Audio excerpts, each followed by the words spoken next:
Greetings and welcome everybody. It's so good to see you. Thank you for coming out, your interest in this afternoon's panel.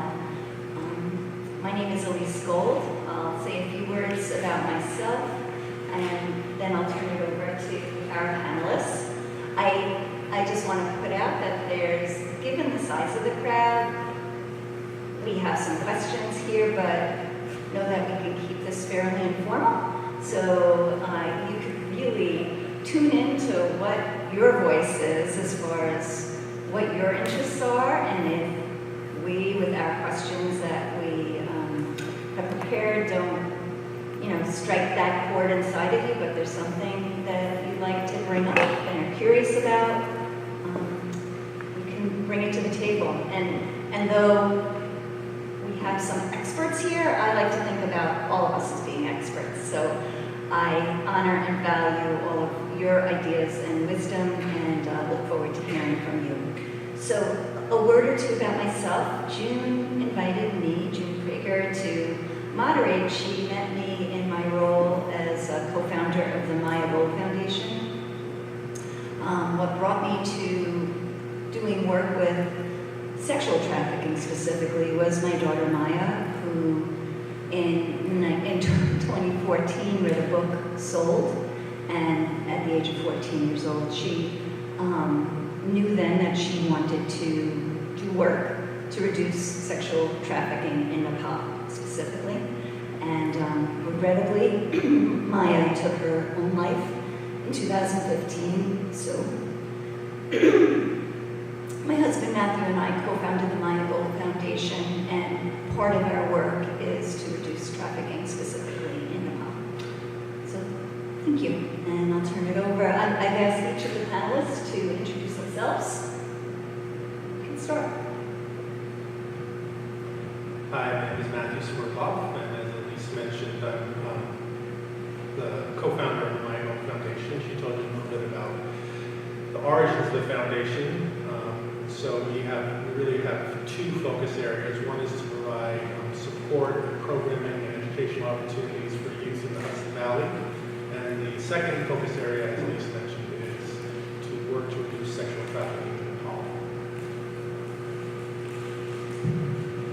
Hi, good evening. I'm Kellyanne Costello-Larry, and in my professional role, I'm going into my 10th year as the Executive Director of State Homes of Orange County and now Sullivan County. And we started providing services to intimate partner violence, intimate dating violence, and formalized our trafficking program a little over 5 years ago. We've always been working with trafficking survivors that were often misidentified by multiple systems, both criminal and civil systems, and are expanding our services and also provide shelter as well as non-residential services to youth and adult victims of trafficking.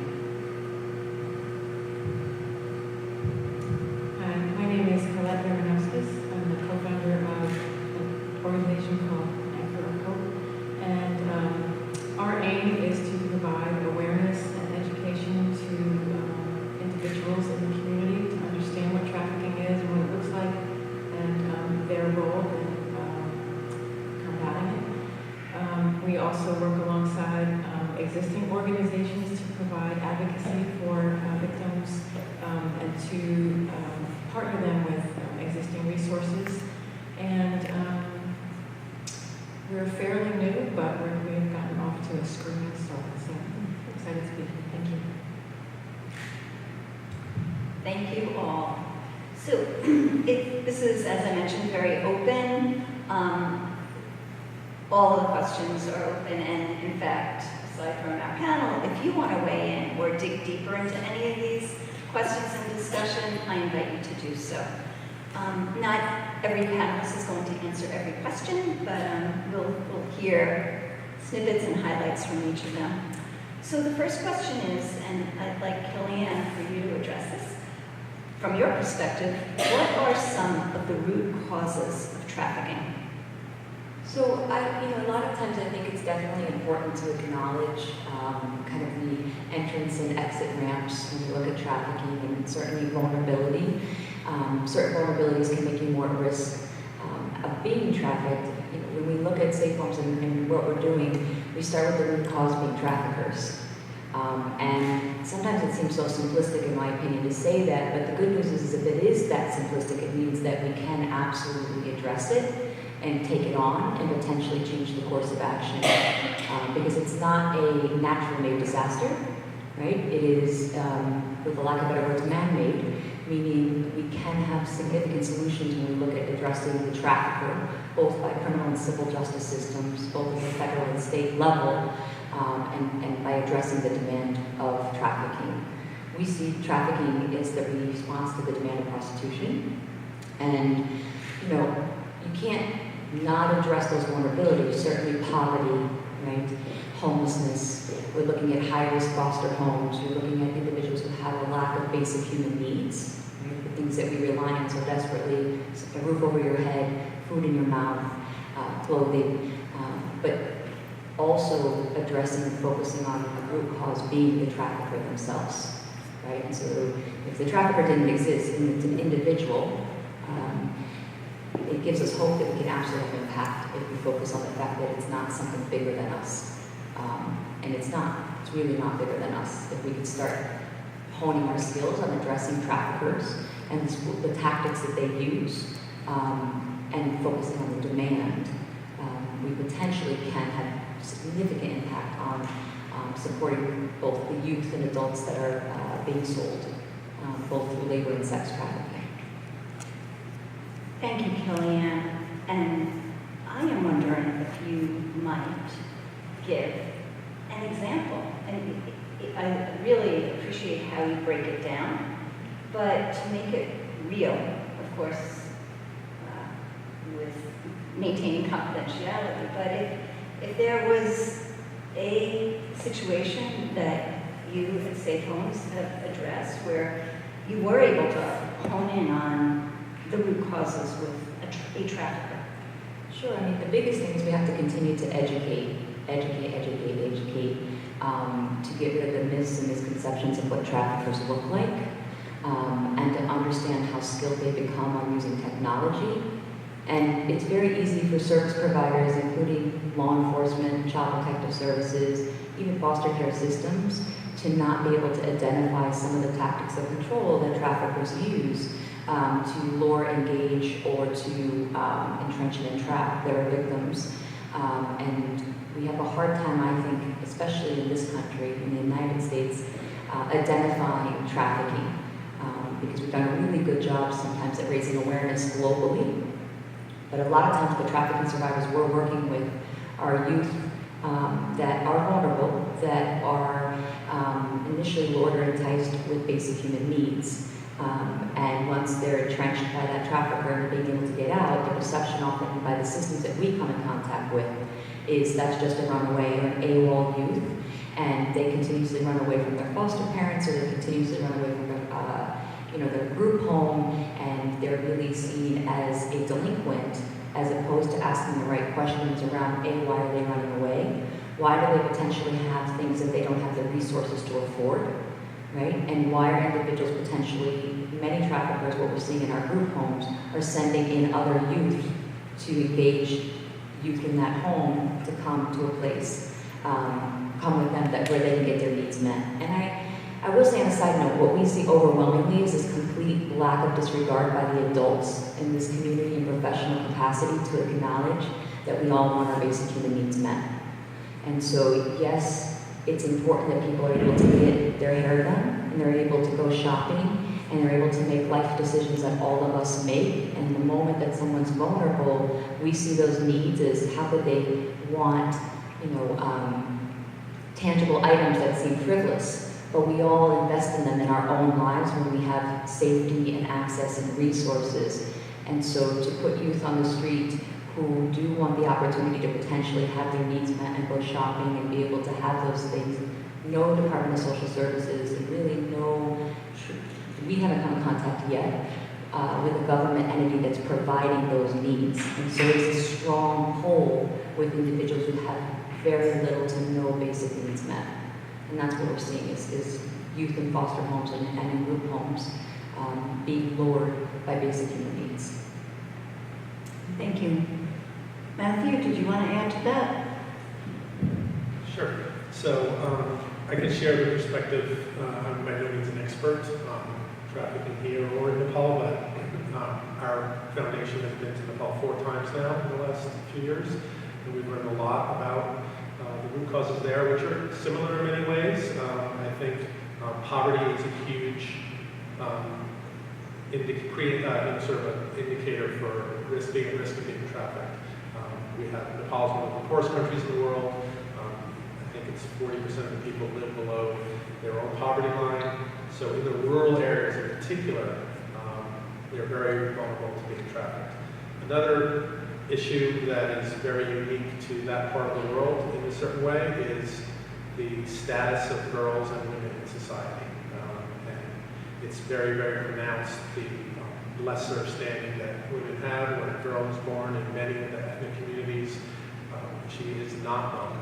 She is really looked upon as a burden, and sometimes parents will voluntarily sell their female children to traffickers. Sometimes they're sort of duped into it, but oftentimes they really don't want the burden of what they see as a child that is not as valuable as a male. So those are 2 really significant, and that's very deeply entrenched ethnic and religious customs that go back many, many, many years, and it's difficult to change them. I will say that in the metropolitan areas, those kinds of views with younger people are certainly changing.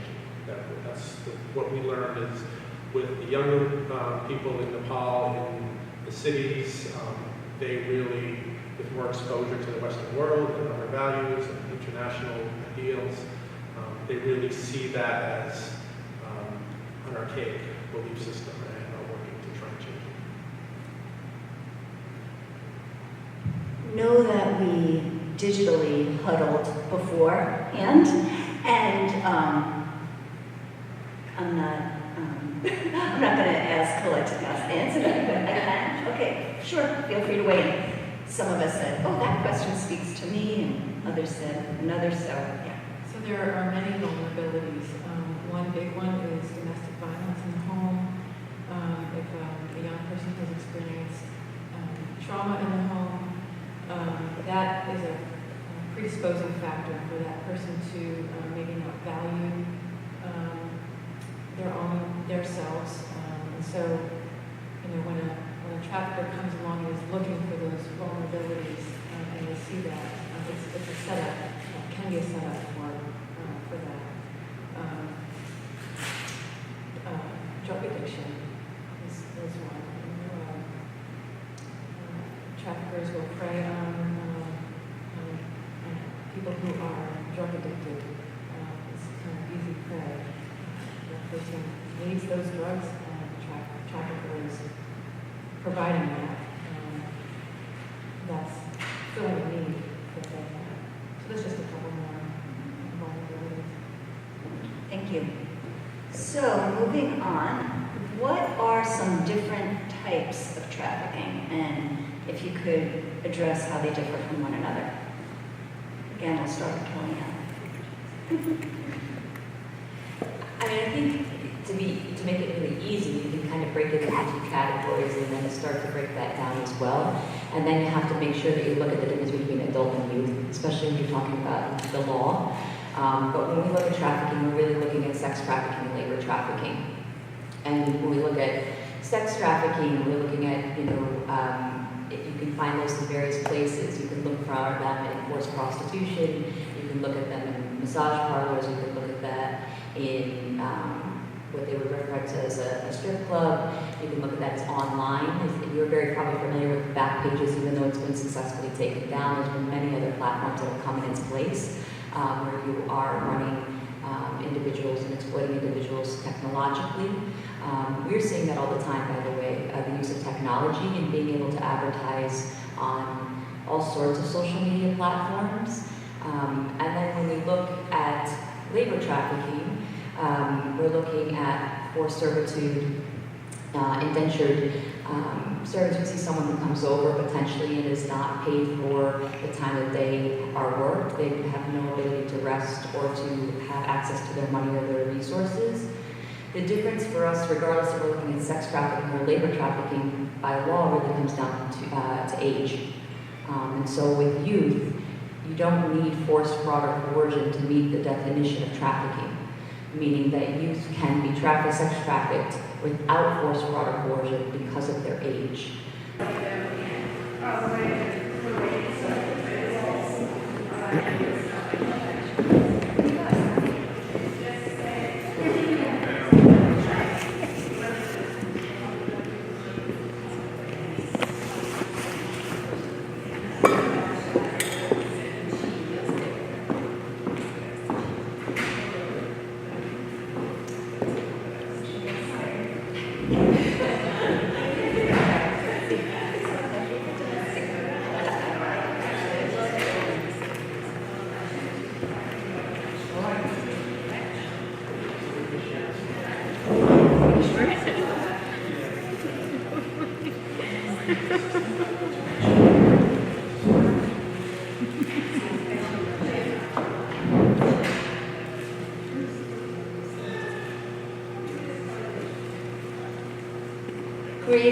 Greetings and welcome everybody. It's so good to see you. Thank you for coming out, your interest in this afternoon's panel.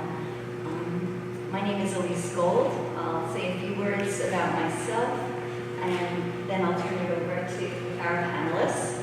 I just want to put out that given the size of the crowd, we have some questions here, but know that we can keep this fairly informal. So you could really tune into what your voice is as far as what your interests are, and if we, with our questions that we have prepared, don't strike that chord inside of you, but there's something that you'd like to bring up and are curious about, you can bring it to the table. And though we have some experts here, I like to think about all of us as being experts. So I honor and value all of your ideas and wisdom, and look forward to hearing from you. So a word or two about myself. June invited me, June Prager, to moderate. She met me in my role as a co-founder of the Mathew Swerdloff Foundation. What brought me to doing work with sexual trafficking specifically was my daughter Maya, who in 2014 read a book, Sold, and at the age of 14 years old, she knew then that she wanted to do work to reduce sexual trafficking in Nepal specifically. And regrettably, Maya took her own life in 2015. So my husband Matthew and I co-founded the Mathew Swerdloff Foundation, and part of our work is to reduce trafficking specifically in Nepal. So thank you, and I'll turn it over. I've asked each of the panelists to introduce themselves. You can start. Hi, my name is Mathew Swerdloff, and as Elise mentioned, I'm the co-founder of the Mathew Swerdloff Foundation. She told you a little bit about the origins of the foundation. So we really have two focus areas. One is to provide support and programming and educational opportunities for youth in the Hudson Valley. And the second focus area, as Elise mentioned, is to work to reduce sexual trafficking in Nepal. Hi, good evening. I'm Kellyanne Costello-Larrier, and in my professional role, I'm going into my 10th year as the Executive Director of Safe Homes of Orange County and now Sullivan County. And we started providing services to intimate partner violence and teen dating violence and formalized our trafficking program a little over 5 years ago. We've always been working with trafficking survivors that were often misidentified by multiple systems, both criminal and civil systems, and are expanding our services and also provide shelter as well as non-residential services to youth and adult victims of trafficking. Hi, my name is Colette Baranowskis. I'm the co-founder of an organization called Anchor of Hope. And our aim is to provide awareness and education to individuals in the community to understand what trafficking is and what it looks like and their role in combating it. We also work alongside existing organizations to provide advocacy for victims and to partner them with existing resources. And we're fairly new, but we've gotten off to a screaming start, so I'm excited to be here. Thank you. Thank you all. So this is, as I mentioned, very open. All of the questions are open, and in fact, aside from our panel, if you want to weigh in or dig deeper into any of these questions and discussion, I invite you to do so.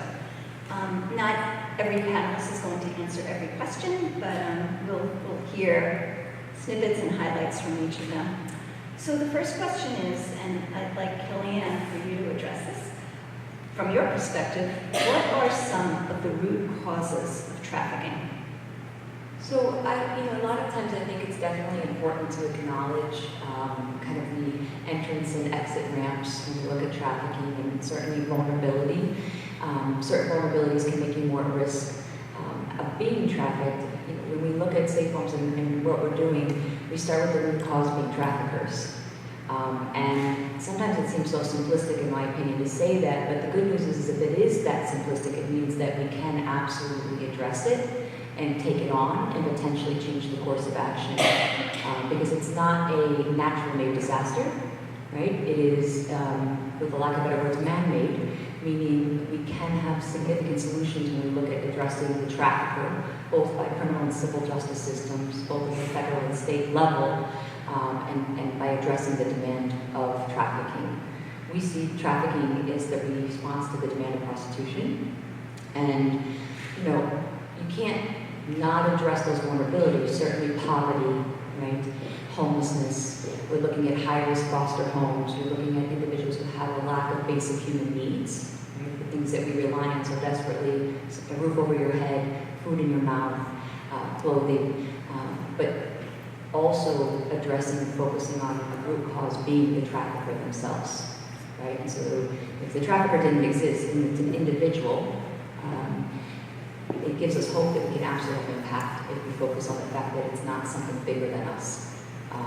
And it's not. It's really not bigger than us. If we could start honing our skills on addressing traffickers and the tactics that they use and focusing on the demand, we potentially can have significant impact on supporting both the youth and adults that are being sold, both through labor and sex trafficking.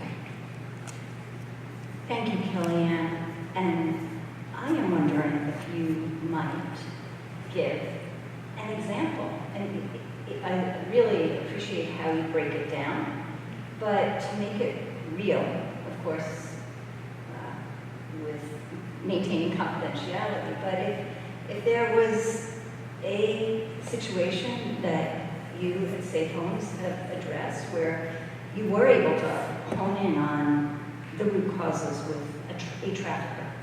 Sure. I mean, the biggest thing is we have to continue to educate, to get rid of the myths and misconceptions of what traffickers look like, and to understand how skilled they become on using technology. And it's very easy for service providers, including law enforcement, child protective services, even foster care systems, to not be able to identify some of the tactics of control that traffickers use to lure, engage, or to entrench and entrap their victims. And we have a hard time, I think, especially in this country, in the United States, identifying trafficking. because we've done a really good job sometimes at raising awareness globally. But a lot of times the trafficking survivors we're working with are youth that are vulnerable, that are initially lured or enticed with basic human needs. And once they're entrenched by that trafficker and being able to get out, the perception often by the systems that we come in contact with is that's just a runaway or an AWOL youth, and they continuously run away from their foster parents, or they continuously run away from their, their group home, and they're really seen as a delinquent, as opposed to asking the right questions around, A, why are they running away? Why do they potentially have things that they don't have the resources to afford, right? And why are individuals potentially, many traffickers, what we're seeing in our group homes, are sending in other youth to engage youth in that home to come to a place, come with them where they can get their needs met. And I will say on a side note, what we see overwhelmingly is this complete lack of disregard by the adults in this community and professional capacity to acknowledge that we all want our basic human needs met.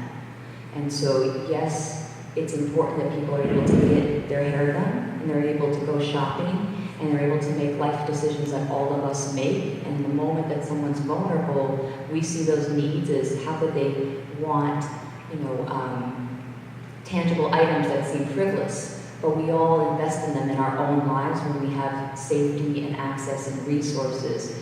And so to put youth on the street who do want the opportunity to potentially have their needs met and go shopping and be able to have those things, no Department of Social Services, and really we haven't come in contact yet with a government entity that's providing those needs. And so it's a strong pull with individuals who have very little to no basic needs met. And that's what we're seeing is youth in foster homes and in group homes being lured by basic human needs. Thank you. Matthew, did you want to add to that? Sure. So I can share the perspective. I'm by no means an expert on trafficking here or in Nepal, but our foundation has been to Nepal 4 times now in the last few years, and we've learned a lot about the root causes there, which are similar in many ways. I think poverty is a huge sort of an indicator for being at risk of being trafficked. We have Nepal is one of the poorest countries in the world. I think it's 40% of the people live below their own poverty line. So in the rural areas in particular, they're very vulnerable to being trafficked. Another issue that is very unique to that part of the world in a certain way is the status of girls and women in society. And it's very, very pronounced, the lesser standing that women have when a girl is born in many of the ethnic communities. She is not welcomed.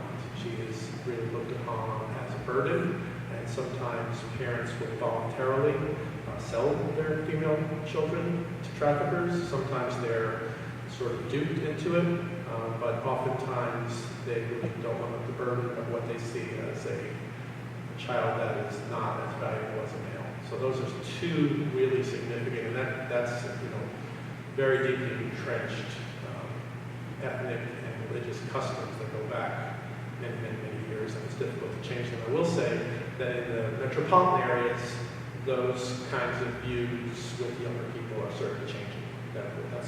What we learned is with the younger people in Nepal, in the cities, they really, with more exposure to the Western world and other values and international ideals, they really see that as an archaic belief system and are working to try and change it. Know that we digitally huddled beforehand, and I'm not going to ask Colette to answer that, but I can. Okay, sure, feel free to weigh in. Some of us said, oh, that question speaks to me, and others said another, so yeah. So there are many vulnerabilities. One big one is domestic violence in the home. If a young person has experienced trauma in the home, that is a predisposing factor for that person to maybe not value their selves. And so, when a trafficker comes along and is looking for those vulnerabilities, and they see that, it's a setup, can be a setup for that. Drug addiction is one. Traffickers will prey on people who are drug addicted. It's kind of easy prey. The person needs those drugs, and the trafficker is providing that. That's filling a need that they have. So there's just a couple more vulnerabilities. Thank you. So moving on, what are some different types of trafficking, and if you could address how they differ from one another? Again, we'll start with Kellyanne. I mean, I think to make it really easy, you can kind of break it into two categories and then start to break that down as well. And then you have to make sure that you look at the difference between adult and youth, especially when you're talking about the law. But when we look at trafficking, we're really looking at sex trafficking and labor trafficking. And when we look at sex trafficking, we're looking at, you can find those in various places. You can look for them in forced prostitution. You can look at them in massage parlors. You can look at that in what they would reference as a strip club. You can look at that as online. You're very probably familiar with Backpages, even though it's been successfully taken down. There's been many other platforms that have come in its place where you are running individuals and exploiting individuals technologically. We're seeing that all the time, by the way, the use of technology and being able to advertise on all sorts of social media platforms. And then when we look at labor trafficking, we're looking at forced servitude, indentured servants. We see someone who comes over potentially and is not paid for the time that they are worked. They have no ability to rest or to have access to their money or their resources. The difference for us, regardless if we're looking at sex trafficking or labor trafficking, by law really comes down to age. And so with youth, you don't need forced fraud or coercion to meet the definition of trafficking, meaning that youth can be sex trafficked without forced fraud or coercion because of their age. Talk about it, we're not seeing it. So I think that it does a disservice in a way to help us to understand what it looks like, what we should be looking for. Thank you. Kellyanne? I always felt like this was a really big question, so I'm going to try to do it too and be mindful. The first is that when we look at trafficking, you have to understand that individuals are underneath this power and control dynamic, right? And so the traffickers are using certain tactics to maintain their control over their victims. And regardless if it's sex trafficking or labor trafficking, each individual trafficker uses different tactics of control. And it really depends on the trafficker on what that victim is experiencing. The things that were mentioned are safety and survival skills. So victims are constantly safety planning and using survival skills because they're far more afraid of their trafficker than any sort of system relief that could possibly come in, because quite frankly, the system does not fully work for victims. And so the complicated piece is that all of the things that victim is doing, withholding information, not being able to give what's actually going on, is about safety and survival. Because what they say to someone else could cost them their life, could cost them significant sexual violence, could cost them significant physical violence. And unless we all get it right, we are inherently putting that individual at risk every single time. And so we didn't do anything to earn their trust just because we showed up and said, we think you're a victim of trafficking. Well, that's great. What are you going to do about it tomorrow? And what are you going to do about it the next day? And so we really need to give victims and survivors enough credit that they're making lots of survival and safety plans all the time, and not take it personal that they can't share their stories. Because none of us truly are equipped to fully address the systemic issue around trafficking. I will say for us at Safe Homes that our experience has been that when it comes to gender and this issue, especially with kids, boys and girls are equal opportunity victims, meaning that it's especially certain when we look at trafficking and sex trafficking that gender doesn't come to be an issue when it's youth. It's like domestic violence and teen dating violence, where as those individuals get older, boys tend overwhelmingly to age out of risk of victimization, especially when it comes to sex trafficking, unless we're looking at the LGBTQ community and vulnerabilities around the silencing and the tactics of control that are used against the LGBTQ community. And girls that become women never age out of the risk of victimization our entire lives, and that's true for sexual violence, domestic violence, and human trafficking. But victims look like all of us. We have worked with some of the most affluent teens whose parents have done everything right, and it has nothing to do with that. It has everything to do with the trafficker. Yes, there are certain vulnerabilities that put you more at risk, but we have also worked with teens that have a home and have loving parents and have resources and have access to things. The same that we see with domestic violence, it's not about the victim, it's about the individual that's preying upon the victim. You don't have a low self-esteem. A trafficker diminishes who you are, as just like an abuser does, and changes your makeup, meaning your emotional well-being, and tears you down into no longer knowing who you are, right? This is systemic brainwashing, in essence. And I think that's important, because if we keep pathologizing this idea that only the weak and the vulnerable are at risk, we will miss it every single time, because that's not true. And then last but not least, on the back end, as a society, how do we glorify or perpetuate it or stereotype it? I am still blown away that I can go in with a 4-year-old in a Halloween store and walk down an entire aisle on how to dress my son as a pimp. So you want to know how we stop it? We stop perpetuating the idea of pimping my ride, the idea of glorifying that it's cool to be a pimp.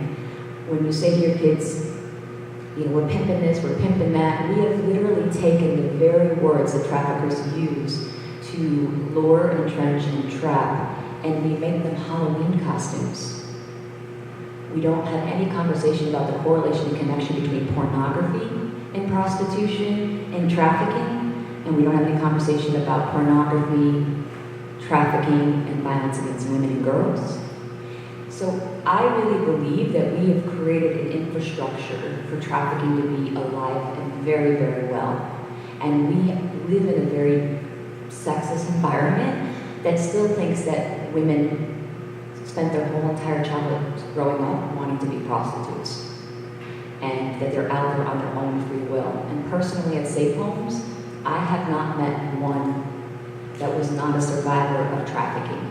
Maybe now they're no longer, with the lack of better words, they're a reusable commodity, right? That's why trafficking is as successful as it is. It's a reusable commodity. You sell a drug, and you use the drug, and it's gone. You move a gun, and you give it away, and it's gone. But a body is a reusable commodity. And so if you can use that over and over and over again, it's why it's going to grow in the next 2 years to be the largest criminal enterprise in the entire world. And so we need to understand that we're up against this idea, this larger systemic oppressive system that has created this around our sexist beliefs of women, and the idea that someone would want to grow up and be that way. A lot of times victims now that are on the streets, because most trafficking survivors are no longer on the streets, by the way. They're just no longer marketable to traffickers, or their trafficker used drugs. Not all traffickers, in my experience, have used drugs, and now they're attempting to support their habit because they are addicted to drugs, right? So they may not be trafficked now, and it's all they know, but they, at one point in their life, were absolutely trafficking victims. So we have to continue to talk about that.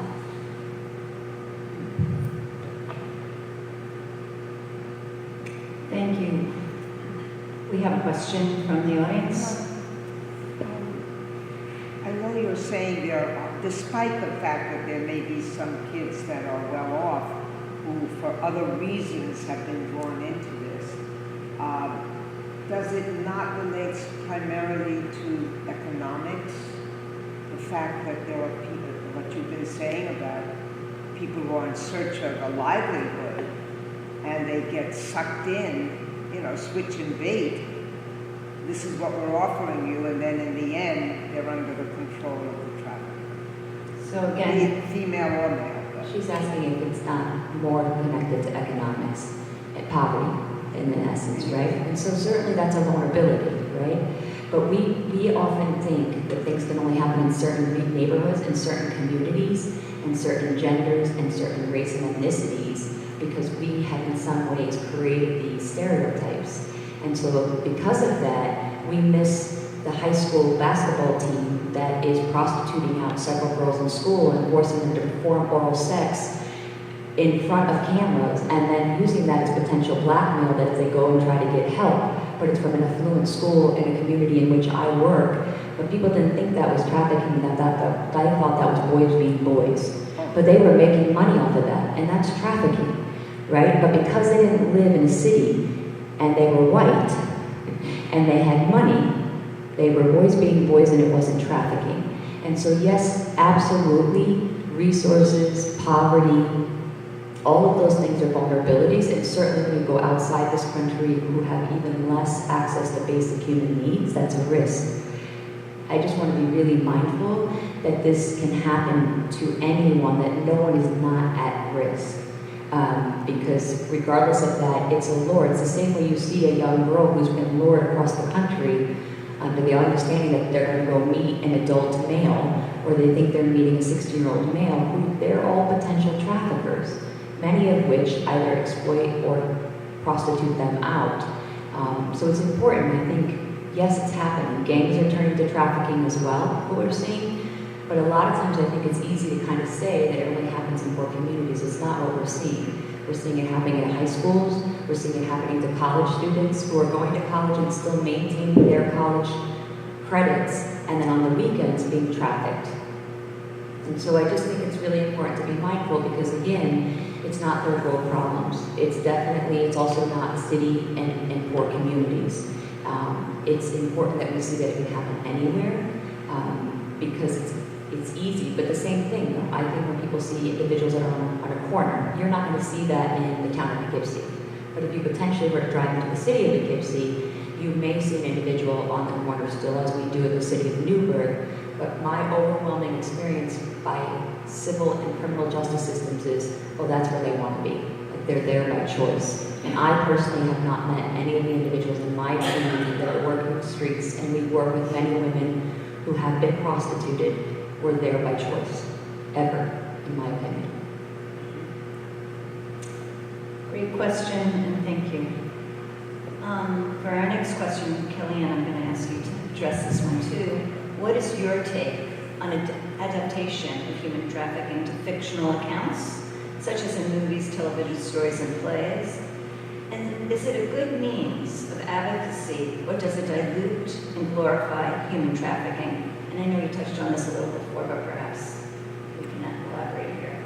I think if it's done right, it's important, because we are, especially nowadays, a community that is literally, it's how we get our media and our messaging. We rely so much on social media, Netflix, all of the documentaries. We have such access all the time that as long as it's informed, it's thoughtful, it doesn't harm, and it doesn't produce or continue to perpetuate stereotypes, it's a great platform.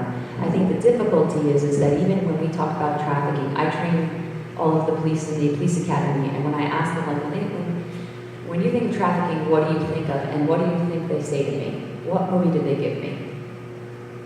Taken. Every single time. Every single time. And I'm not gonna lie, Liam Neeson is great. I happen to really like him, and I happen to really like the movie.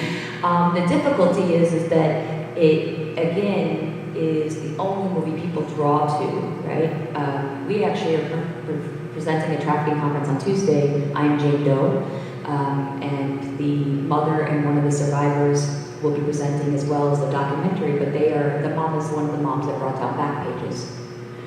And so I think documentaries and those who don't glorify things, it's really important. I think Tricked is a very good one as well, because it balances understanding.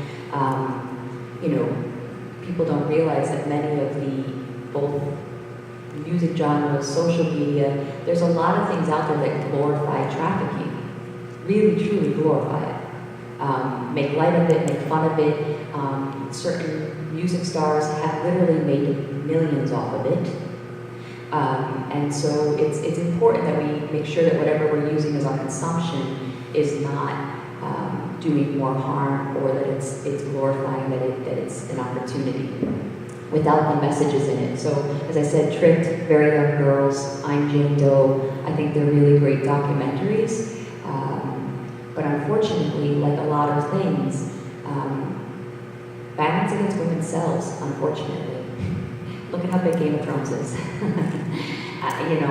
There's missed opportunities to have a moment and say, what you just witnessed or what you just saw was in fact trafficking. And if you or someone you know is being trafficked, these are the resources and help. And I don't think we're doing a good enough job globally around that. Anyone else want to weigh in? Okay. How does the economic principle of supply and demand relate to human trafficking? And how can demand be reduced? And Colette, I'll invite you to reflect. So trafficking is all about the sale of people. It's all about profit. It's all about traffickers making money off of the labor or the selling of their customer for sex. If there were no demand, there would be no need. There would be no trafficking. The things that impact this are that the traffickers don't see this as a risky business. They see this as low risk and high profit. And it's low risk partly because law enforcement, the legal system has not, as you said, Kelly, it's not catching up yet. And so they don't really believe that there's going to be an impact on them if they traffic individuals and exploit people. The other side of this coin is that it's high profit. As Kelly said, people can be sold over and over and over again for sex or for labor. So it's very profitable to them. As I said before, the goods that we use, we don't think about how much it costs. Well, we do think about how much it costs, but we don't think about the profit margin and where is that coming from. So when we drink coffee, we're not necessarily thinking about where it was produced or who produced it or what they were paid to pick those beans, and etc. And because there are people like us who buy things that are not expensive, there is demand. And until I think as consumers we take a better look at what we use, what we eat, there will continue to be demand. So that's one of the things that continues to fuel this. And in the sex industry, things like porn, as Kelly said, I don't think that people who use or watch porn think that there's a trafficked individual on the other end of that technology, whatever it is that they're using. They're not thinking about that. They are fueling this terrible issue because of supply and demand. And so if people stopped buying porn, there would be no demand and there would be no profit for the traffickers, and it would end. I think we're still a very long way off, but we keep working on it.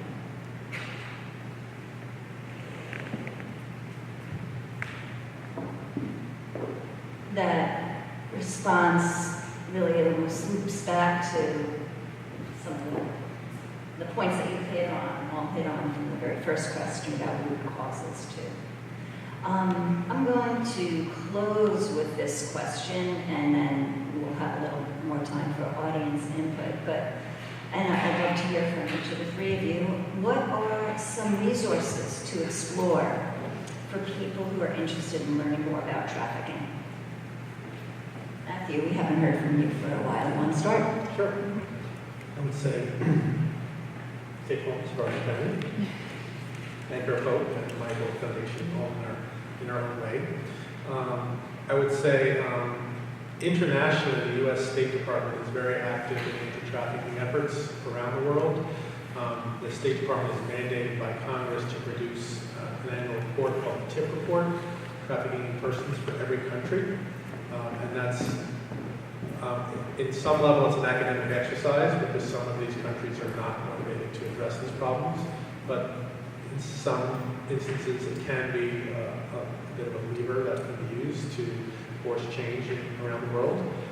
Also, New York State certainly has an anti-trafficking initiative, and also the three organizations here, and I'm sure there's other organizations. I'd say really self-education is really important for all of us to get more awareness of these issues and to find a way that makes sense for each of us to do what we can to help reduce the trafficking.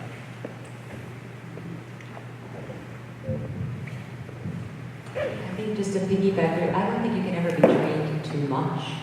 I think it's similar to the impact on taking care of our planet. It can seem overwhelming initially to like, well, I got to do everything at once. Now you could do one thing that could have very significant impact. And my experience with working with trafficking survivors and identifying victims is it takes one person to see something and say something. And that doesn't always have to be a professional. That can be any of us who see something and say something or challenge something. I personally, right now, am deeply invested in, this isn't going to come out right, but I'll explain in back with pornography. Because I have been spending a lot of time after going to a project and presentation by the people who they're about to release a report on Pornhub. And I was blown away that 86% of all Pornhub videos, have some sort of violence against women and girls in it. And that every time you click on a video on Pornhub, you're playing Russian roulette because at least half are guaranteed to be trafficked victims. At least half. And I think what she said is really important. I don't believe anybody, most people going on those sites, because we haven't educated and talked enough, are going there saying, I'm looking for trafficked victims. The unfortunate part is that we are creating space and place that has allowed it to make a huge demand. And so the more someone clicks on something, the more they fuel it. But most of the individuals that are on Pornhub that appear to be wanting to participate in what you're viewing are not there on their own fruition. And so the more we can educate ourselves, quite frankly, as a Dutchess County resident, I lost my mind that Pornhub got to come clean up leaves in this community by putting their stupid name on see, it makes me mad when I say dumb words like stupid and dumb, by putting their name across the leaf blowing truck for advertisement. And we as a community, collectively, were not outraged. I don't care that it's free leaf proof. You're literally parading the Pornhub leaf blower through the community. And it went on. And people were fine with taking the free leaf pickup. And people thought we were all overreacting. But see, those are the things that create a ripe playing ground for traffickers. And we need to do more as a community. We need to demand collectively that there is no place for a Halloween costume as a pimp. Those days have come and gone. They have come and gone. Places, I'm glad to see the Tilted Kilt is no longer in Dutchess County. But those places, there's no place in society for those places anymore, because the objectification of human beings creates a very easy space and place for those who are going to do very bad things and find an opportunity to exploit and make money off of individuals. And so we can make little things just by saying, you're not welcomed in our community. We are not going to have Pornhub, I don't care what you're getting for free, in our community. That's impact. That is impact. So it's little things to get informed, know your laws, know the federal legislation like FASTA, know the safe harbor legislation in New York State, write your senators, write your assembly, write your local congressman and say, you gotta get on this legislation. This should be a crime, because believe it or not, this should be surprising to you. There is a lot of resistance with people truly taking on some of these issues. You and I think, well, of course, we universally agree that these things shouldn't be happening. then why is it so hard to pass legislation around the exploitation of human beings? Why are we not just saying unequivocally you cannot sell human beings? We need to be asking our legislators, who we vote in our offices, why aren't you signing this bill? You better have a good reason, because a lot of times it's not a good reason. And so it is not as clean as it is. We don't have enough legislation, and there's a lot of things that are allowed to go on. And if you look at what your senators in your assembly are voting for, or they're not voting for, we need to take them to task. We need to use our voices now more than ever in that situation. I think if you're sitting here, then there's something in you that says no more, right? So you can read the book Refuse to Do Nothing, which was very challenging, very challenging read for me. There are ways to educate yourself, and I think that's the first step. As Mathew said, that's the most important thing right now. If you don't have information, go to the Polaris website. It's a great website. There are links that you can go down all these bunny trails. Do it. Go down the bunny trails. I think that you said the Trafficking in Persons report is an important thing, an important document to read. There's a memoir called Girls Like Us, which is a view into the lives of girls who have been trafficked. Not for Sale is another book you can read. The Slave Next Door.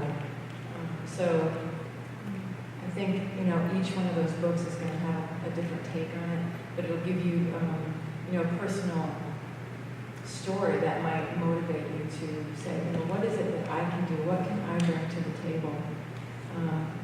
None of us are going to be able to tackle this in a vacuum. We cannot do this by ourselves, but we hopefully are not doing this by ourselves. We are in a company of people who are saying, no more, not on our watch.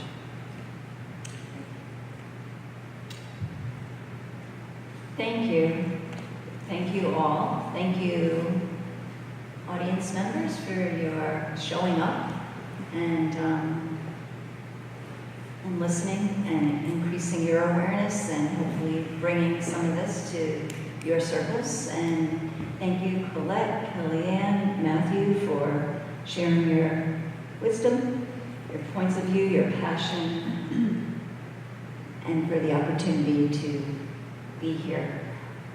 I was just wondering if there are any printouts from the agencies that you're involved with. Yeah, the back table has some resources. Thank you so much.